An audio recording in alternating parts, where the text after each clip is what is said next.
perché la droga è droga, indipendentemente che sia droga leggera o droga pesante. Salvini è contro la cannabis light, chiuderò i negozi, e Mario Conte sposa in pieno le idee del ministro dell'Interno. Per il primo cittadino è necessario bloccare la diffusione di questi negozi che risultano essere un primo e pericoloso approccio all'illegalità. E non mi si venga a dire che la marijuana viene utilizzata anche per altri usi terapeutici, perché chi ha bisogno di curarsi attraverso la marijuana lo deve fare attraverso il medico e attraverso le strutture sanitarie. Ma i negozianti ribattono: noi combattiamo l'illegalità. Il fenomeno della cannabis light, recenti studi lo dimostrano, sottrae il 12% degli introiti alle mafie. Alle dichiarazioni del ministro e del sindaco sugli smart shop risponde Matteo Dozzo, titolare di un negozio in centro storico. È più facile sputare una sentenza senza sapere, dove c'è una differenza abissale, due mondi completamente differenti tra THC e CBD.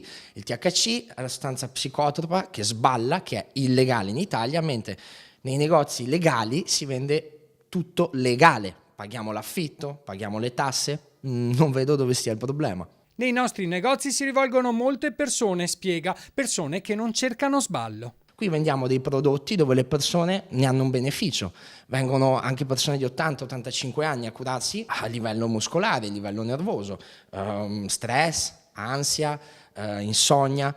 Ma i cannabis shop avranno ulteriori grattacapi. Alcuni esercizi potrebbero chiudere. Secondo la circolare del Ministero dell'Interno appena divulgata, gli esercizi commerciali devono distare almeno 500 metri da scuole e zone di aggregazione, soprattutto giovanile. Adesso attenderemo le indicazioni della prefettura, se saranno da fare dei controlli li faremo, perché ci sono una serie di prescrizioni dalle distanze dalle scuole a tutta una serie di adempimenti da un punto di vista sanitario e della qualità dei prodotti che vengono venduti, quindi faremo i controlli. Se queste attività commerciali risultano assolutamente in regola e rispondono alle prescrizioni del Ministero, non ci sarà alcun tipo di problema.